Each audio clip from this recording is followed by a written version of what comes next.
एक और हरा हरा वन, उसमें फले करौदों की मादक गंध, पक्षियों का मधुर कूजन, दूसरी ओर बहती गंगा की निर्मल धारा, उसकी कछार में चरती हमारी हजारों कपिला श्यामा गायें, जिनके बीच हुकारते विशाल बलिष्ठ वृषभ। कभी इन दृश्यों से भी आंखों को तृप्त करना चाहिए। प्रवाहन, तू तो सदा कभी उद्गीत साम के गाने में लगा रहता है और कभी वशिष्ठ तथा विश्वामित्र के मंत्रों की आवृत्ति में।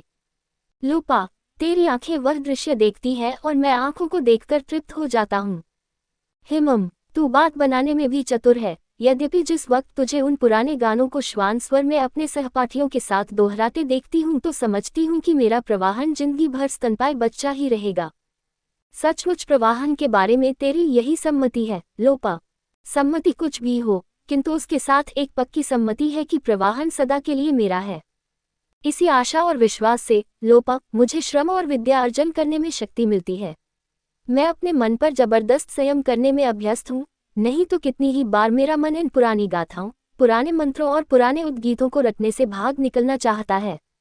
जिस वक्त परिश्रम से वह थक जाता है और सब कुछ छोड़ बैठना चाहता है, उस वक्त मुझे और कोई दवा नहीं सूझती सिवा इसके कि लोपा के साथ बिताने के लिए कुछ क्षण मिले, और मैं उसके लिए सदा तैयार रहती हूँ। लोपा की पिंगल आंखें कहीं दूर देख रही थी। उसके पिंगल कोमल केशों को प्रातः समीर कंपित कर रहा था। जान पड़ता था लोपा वहां नहीं है। प्रवाहन ने लोपा के केशों को अंगुलियों से स्पर्श करते हुए कहा, लोपा, तेरे सामने मैं अपने को खर्ब समझता हूँ। खर्ब नहीं मेरे प्रवाहन, उसे अपने कपोल से लगाते हुए लोपा ने कहा, मैं तुझ पर अभिमान करती हूँ। मुझे वह दिन याद है जब मैंने बुआ के साथ आए 8 वर्ष के उस शिशु को अपने शिशुतर नेत्रों से देखा था। मैं उस वक्त 3 या 4 वर्ष की थी, किंतु मेरी स्मृति उस बाल चित्र को अंकित करने में गलती नहीं कर रही। मुझे वह पीत कुंचित केश, वह शुक्सी नासा, वह पतले लाल अधर, वह चमकीली नीली बड़ी आंखें, वह तप्त सुवर्ण गात्र याद है, और यह भी याद है माँ ने मुझसे कहा, पुत्री लोपा, ये तेरा भाई है। मैं लजा गई थी, किंतु माँ ने तेरे मुंह को चूमकर कहा, पुत्र प्रवाहन, ये तेरी मातुल पुत्री लोपा लजाती है, इसकी लाज हटा। और मैं तेरे पास गया। तूने मामी के सुगंधित तरुण केशों के पीछे मुंह छिपा लिया, किंतु छिपाते वक्त मैंने आंखों के लिए रास्ता खोल रखा था। मैं देख रही थी तू क्या करता है। सिर्फ माँ की गोद, दासियों या दासियों के बच्चों के सिवा कोई न था। पिता का आचार्य कुल अभी जन्मा न था।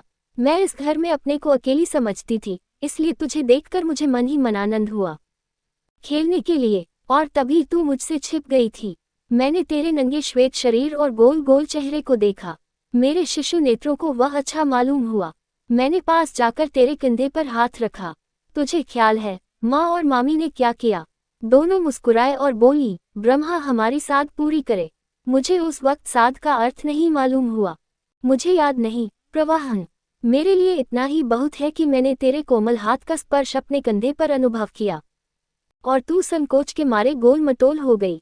तूने मेरे हाथ को अपने हाथों में लिया, किंतु तेरे ओठ सिले से रहे। तब माँ ने क्या कहा? मामी की एक एक बात मुझे याद है। मामी को क्या भूल सकता हूँ। माँ मुझे गार्ग्य मामा के पास छोड़कर घर लौट गई, किंतु मामी के प्रेम ने मुझे माँ की भुला दिया। मामी को मैं कैसे भूल सकता हूँ? प्रवाहन के नेत्रों में आंसू भर आए। उसने लोपा के ओठों को चूमकर कहा, मामी का मुंह ऐसा ही था लोपा। हम दोनों साथ सोए रहते। तेरी तो नहीं, मेरी आंखें कितनी ही बार खुली रहती, किंतु जब मैं मामी को आते देखता तो आंखों को बंद कर लेता। फिर मन निश्वास के साथ उनके ओठों के स्पर्श को अपने गालों पर पाता। मैं आंखें खोल देता। मामी बोलती, वत्स जागो। फिर वह तेरे मुंह को चूमती, किंतु तू बेसुध सोती रहती। लोपा की आंखों में भी आंसू थे। उसने उदास होकर कहा, माँ को मैं इतना कम देख सकी। हाँ, तो उस समय मुझे तेरे पास मुंह खड़ा देख मामी ने कहा, ये तेरी बहन है वत्स। इसके ओठों को चूम और कह किया, घोड़ा घोड़ा खेलें। हाँ, तो तूने मेरे ओठों को चूमा और फिर घोड़ा घोड़ा खेलने के लिए कहा। मैंने माँ के केशों से अपने मुंह को बाहर किया। तू वहां घोड़ा बन गया। मैं तेरी पीठ पर चढ़ गई और मैं उसी वक्त तुझे बाहर ले गया। मैं कितनी धृष्ट थी। तू सदा निडर थी लोपा, और मेरे लिए तो तू सब कुछ थी। मामा के डर से मैं अपना पाठ याद करने में लगा रहता और जब थक जाता तो तेरे पास आ जाता, और तेरे ही लिए मैं भी तेरे पास बैठने लगी। और मैं समझता हूँ लोपा, यदि तू मुझसे आधा भी परिश्रम करती तो मामा के अंतवासियों में सबसे आगे बढ़ जाती, लेकिन तुझसे नहीं। लोपा ने प्रवाहन की आंखों को एक बार खूब गौर से देखकर कहा, मैं तुझसे आगे बढ़ना नहीं चाहती, किंतु मुझे प्रसन्नता होती, क्योंकि हम दोनों में अलग अपनापन नहीं है। लोपा, तूने मेरे मन में उत्साह ही नहीं, शरीर में बल भी दिया। मैं रात को कितना कम सोता था, फिर स्वयं रटने और दूसरों को रटाने में खाना पीना तक भूल जाता था। तू मुझे स्वाध्याय गृह के अंधेरे से निकाल कर जबरदस्ती कभी वन, कभी उद्यान और कभी गंगा की धार में ले जाती। मुझे ये चीजें अच्छी लगती हैं, लोपा, किंतु साथ ही मैं चाहता हूँ तीनों वेदों और ब्राह्मणों की सारी विद्याओं को शीघ्र से शीघ्र समाप्त कर डालें। किंतु अब तो तू समाप्ति पर पहुंच चुका है। पिता कहते हैं कि प्रवाहन मेरे समान है, यह मैं भी समझता हूँ। ब्राह्मणों की विद्या पढ़ने को अब बहुत कम रह गई है, किंतु विद्या ब्राह्मणों ही तक समाप्त नहीं हो जाती। यही मैं तुझसे कहने वाली थी, किंतु क्या अभी ये तेरा पलाश दंड और रूखा केश चलता ही रहेगा? नहीं, इसकी चिंता मत कर लोपा, पलाश दंड अब छूटने वाला है और 16 साल के इन रूखे केशों में तू सुगंधित तेल डालने को स्वतंत्र होगी। प्रवाहन, मेरी समझ में यह नहीं आता कि रूखे केशों के लिए इतना जोर क्यों? तूने तो मेरे इन ओठों का चूमना कभी छोड़ा नहीं, क्योंकि वह बचपन से लगी आदत थी। तो क्या दूसरे आचार्य कुलों के अंतवासी इन कठोर व्रतों का पालन करते हैं? मजबूरी होने पर, नहीं तो लोपा, ये सब मान प्रतिष्ठा के लिए किया जाता है। लोग इसे ब्राह्मण कुमारों की कठिन तपस्या समझते हैं और फिर कुरुराज पिता को गांव, हिरण्य सुवर्ण, दास दासी और बढ़वा घोड़ी व्रत देते हैं। मेरे घर में पहले ही से दासियां काफी थीं, अब जो हाल में कुरुराज ने 3 और भेजी हैं, उनके लिए यहाँ काम ही नहीं है। बेच दे लोपा, तरुणी है, एक एक से 30-30 निष्ठ अशर्फियां मिल जाएंगे। अफसोस, हम ब्राह्मण हैं, हम दूसरों से ज्यादा पठित और ज्ञानी भी होते हैं, क्योंकि हमें उसके लिए सुविधा है। किंतु जब मैं इन दासों के जीवन को देखती है, तो मुझे ब्रह्मा, इंद्र, वरुण सारे अपने देवताओं, वशिष्ठ, भरद्वाज, भृगु, अंगिरस सारे ऋषियों और अपने पिता जैसे आज के सारे श्रोत्रिय ब्राह्मण महाशालों, महाधनियों से घृणा हो जाती है। सभी जगह व्यापार, सौदा, लाभ, लोभ आदि दिखलाई पड़ते हैं। उस दिन काली दासी के पति को पिता ने कौशल के उस बनिए के हाथ 50 निष्ठ में बेच डाला। काली मेरे पास रोती गिड़गिड़ाती रही।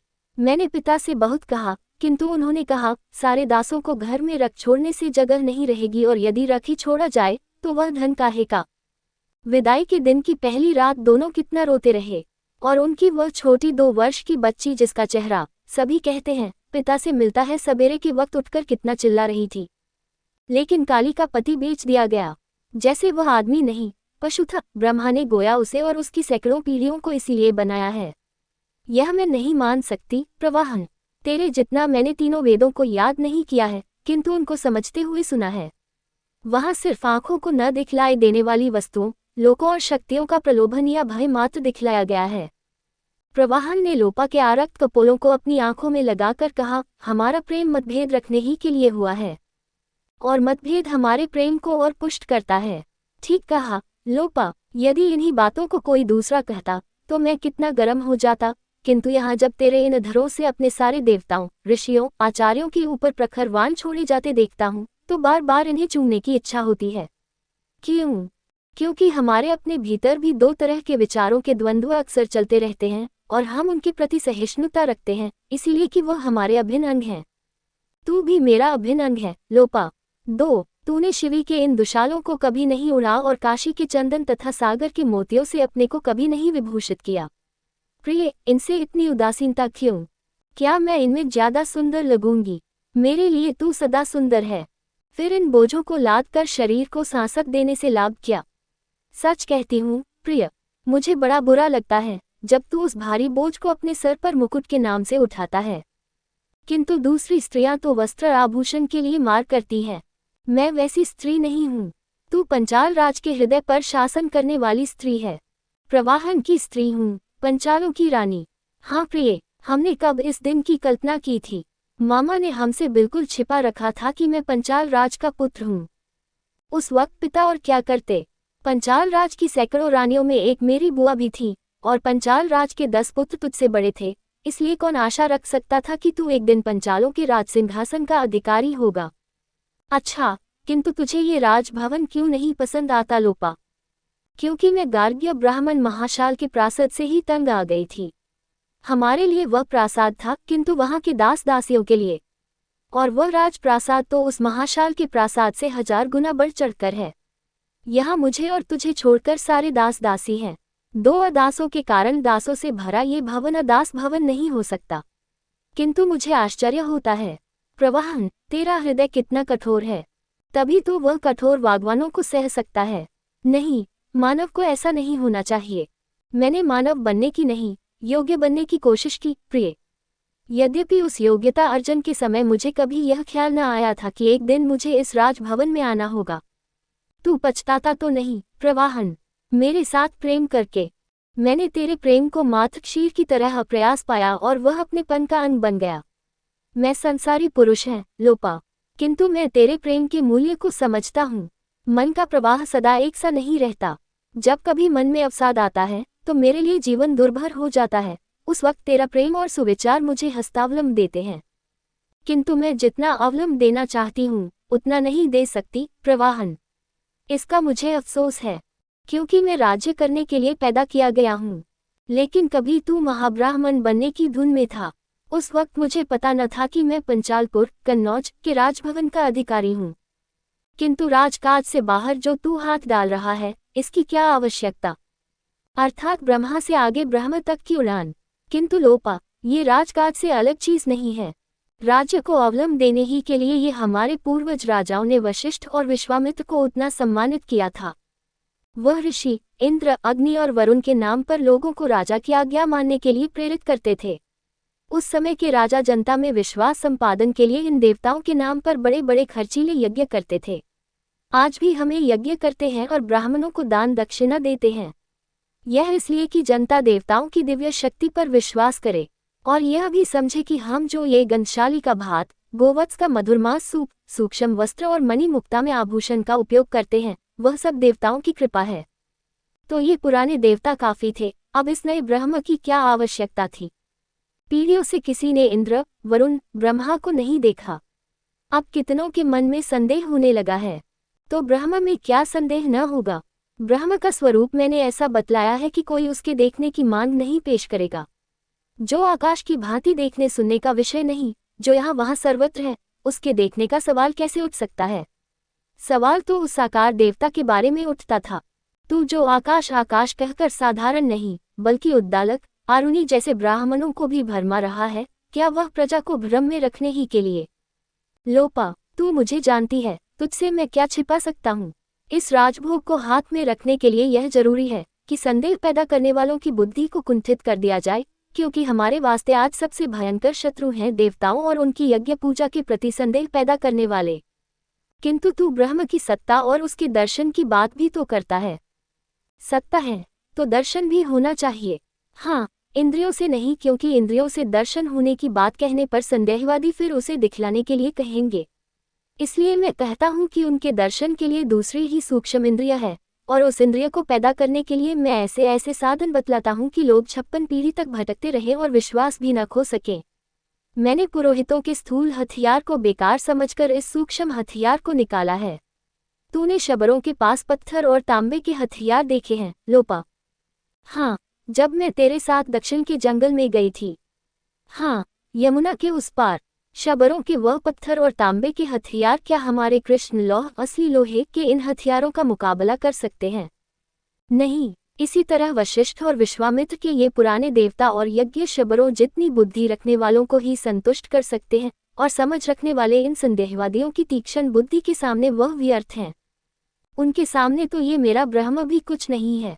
तू ब्राह्मण ज्ञानियों को शिष्य बना ब्रह्म ज्ञान सिखलाता फिरता है, और मैं तेरे घर में ही तेरी बात को सरासर झूठ फरेब मानती हूँ, क्योंकि तू असली रहस्य उपनिषद को जानती है। ब्राह्मण समझदार होते तो क्या तेरे रहस्य को नहीं जान पाते? वह भी तू देखती ही है।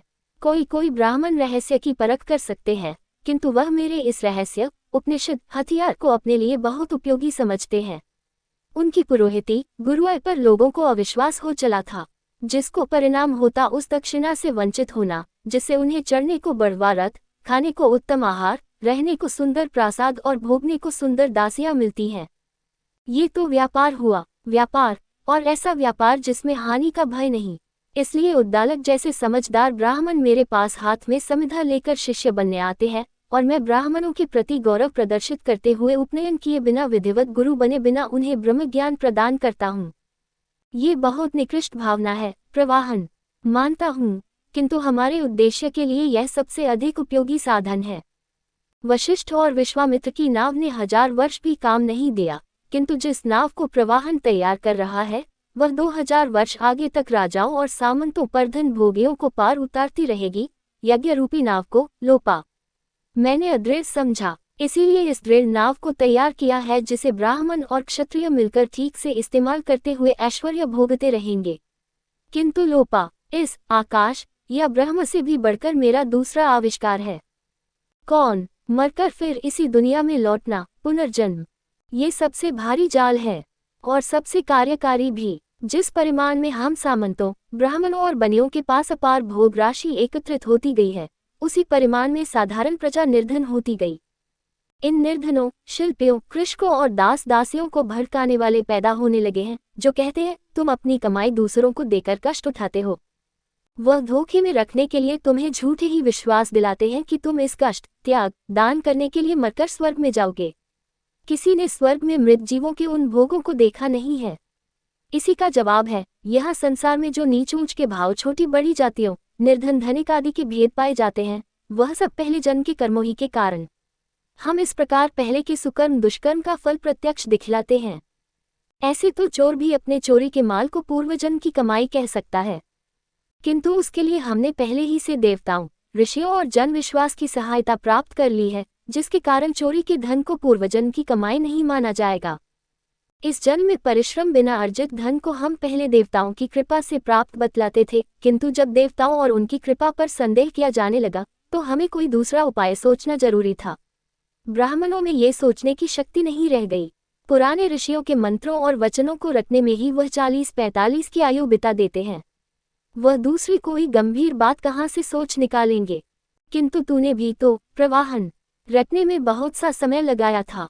सिर्फ 16 वर्ष, 24 वर्ष की उम्र के बाद मैं ब्राह्मण की विद्याओं को पार कर बाहर के संसार में आ गया था। यहाँ मुझे ज्यादा पढ़ने को मिला। मैंने राज शासन की बारीकियों में घुसने के बाद देखा कि ब्राह्मणों की बनाई पुरानी नाव आज के लिए अदृढ़ है। इसलिए तूने दृढ़ नाव बनाई। सत्य या असत्य से मुझे मतलब नहीं, मेरा मतलब है उसके कार्योपयोगी होने से। लोपा, संसार में लौटकर जन्मने की बात आज नहीं मालूम होती है और मुझे उसके भीतर छिपा हुआ स्वार्थ भी मालूम है, किंतु मेरे ब्राह्मण चेले अभी से उसे ले उड़े हैं। पितरों और देवताओं के रास्ते पितृयान, देवयान को समझने के लिए अभी ही लोग 12-12 साल गाय चराने को तैयार हैं। लोपा, मैं और तू नहीं रहेंगे, किंतु वह समय आएगा जबकि सारी दरिद्र प्रजा इस पुनरागमन के भरोसे सारे जीवन की कटुता, कष्ट और अन्याय को बर्दाश्त करने के लिए तैयार हो जाएगी। स्वर्ग और नरक को समझाने के लिए ये कैसा सीधा उपाय निकाला लोपा। लेकिन यह अपने पेट के लिए सैकड़ों पीढ़ियों को भाड़ में झोंकना है। वशिष्ठ और विश्वामित्र ने भी पेट के लिए ही वेद रचे। उत्तर पंचाल रुहेलखंड के राजा देवोदास की कुछ शबर दुर्गों की विजय पर कविता बनाई। पेट का प्रबंध करना बुरा नहीं है, और जब हम अपने पेट के साथ 1000 वर्षों के लिए अपने बेटे पोतों, भाई बंधुओं के पेट का भी प्रबंध कर डालते हैं तो हम शाश्वत यश के भागी होते हैं। प्रवाहन वह काम कर रहा है जिसे पूर्वज ऋषि भी नहीं कर पाए, जिसे धर्म की रोटी खाने वाले ब्राह्मण भी नहीं कर सके। तू बड़ा निष्ठुर है, प्रवाहन, किंतु मैंने अपने काम को योग्यता पूर्वक पूरा किया। 1 त्वं तदुक्थमिंद्र वर्हना कह प्रयच्छता सहसा शूरदर्श। अब गिरिर्दासम शंबरहन प्रावो दिसोदासम चित्राभिरुति। ऋग्वेद 6:265। 3 प्रवाहन मर चुका था। उसके ब्रह्मवाद, उसने पुनर्जन्म या पितृयानवाद की विजय दुंदुभी सिंधु से सदानीरा, गंडक के पार तक बच रही थी। यज्ञों का प्रचार अब भी कम नहीं हुआ था, क्योंकि ब्रह्मज्ञानी उन्हें करने में खास तौर से उत्साह प्रदर्शन करते थे। क्षत्रिय प्रवाहन के निकाले ब्रह्मवाद में ब्राह्मण बहुत दक्ष हो गए थे, और इसमें कुरु के याज्ञवल्क्य की बड़ी ख्याति थी। कुरु पंचाल में जिसने किसी वक्त मंत्रों के कर्ता और यज्ञों के प्रतिष्ठाता वशिष्ठ, विश्वामित्र और भरद्वाज को पैदा किया था याज्ञवल्क्य, और उसके साथ ही ब्रह्मवादियों ब्रह्मवादिनियों की धूम थी। ब्रह्मवादियों की परिषद रचाने में यज्ञों से भी ज्यादा नाम होता था। इसीलिए राजा राजसूय आदि यज्ञों के साथ या अलग ऐसी परिषदें कराते थे, जिनमें हजारों गायें, घोड़े और दास दासियां। दासी खासतौर से क्योंकि राजाओं के अंतःपुर में पली दासियों को ब्रह्मवादी विशेष तौर से पसंद करते थे, वाद विजेता को पुरस्कार में मिलते थे। याज्ञवल्क्य कई परिषदों में विजयी हो चुका था। अब की बार उसने विदेह तिरहत के जनक की परिषद में भारी विजय प्राप्त की और उसके शिष्य सोमश्रवा ने 1000 गाय घेरी थी। याज्ञवल्क्य विदेह से कुरु तक उन गायों को हाँक कर लाने का कष्ट क्यों उठाने लगा? उसने उनको वही ब्राह्मणों में बांट दिया। ब्रह्मवादी याज्ञवल्क्य की भारी ख्याति हुई। हाँ, हिरण्य, अशर्फी, सुवर्ण, दास दासी और अश्वत्री खच्चरी रथ को वह अपने साथ कई नावों में भरकर कुरु देश लाया। प्रवाहन को मरे 60 साल हो गए थे। उस वक्त याज्ञवल्क्य अभी पैदा नहीं हुआ था, किंतु 100 वर्ष से ऊपर पहुंची लोपा पंचालपुर कन्नौज के बाहर के राजोद्यान में अब भी रहती थी। उद्यान के आम्र कदली जम्बू वृक्षों की छाया में रहना वह बहुत पसंद करती थी। जीवन में प्रवाहन की बातों का वह बराबर विरोध किया करती थी, किंतु अब इन 60 वर्षों में प्रवाहन के दोषों को वह भूल चुकी थी। उसे याद था केवल प्रवाहन का वह जीवन भर का प्रेम। अब भी वृद्धा की आंखों में ज्योति थी, अब भी उसकी प्रतिभा बहुत धूमिल नहीं हुई थी, किंतु ब्रह्मवादियों से वह अब भी बहुत चिढ़ती थी। उस दिन पंचालपुर में ब्रह्मवादिनी गागी वाचकनवी उतरी। राजोद्यान के पास ही एक उद्यान में गागी को बड़े सम्मान के साथ ठहराया गया। जनक की परिषद में याज्ञवल्क्य ने जिस तरह धोखे से उसे परास्त किया था, गागी उसे भूल नहीं सकती थी। तेरा सिर गिर जाएगा गागी, यदि आगे प्रश्न किया तो यह कोई बात का ढंग न था। ऐसा उग्र लोहित पानी खून से हाथ रंगने वाले ही कर सकते हैं, गागी सोचती थी। गागी लोपा के पितृकुल की कन्या थी। लोपा उससे सुपरिचित थी, यद्यपि ब्रह्मवाद के संबंध में वह उससे बिल्कुल असहमत थी। अब की बार याज्ञवल्क्य ने जिस तरह का ओछा हथियार उसके खिलाफ इस्तेमाल किया था, उससे गागी जल गई थी। इसलिए जब अपनी परदादी बुआ के पास गई तो उसके भावों में जरूर कुछ परिवर्तन था। लोपा ने पास आई गागी के ललाट और औंखों को चूमकर छाती से लगाया और फिर स्वास्थ्य प्रसन्नता के बारे में पूछा। गागी ने कहा, विदेह से आ रही हूँ बुआ।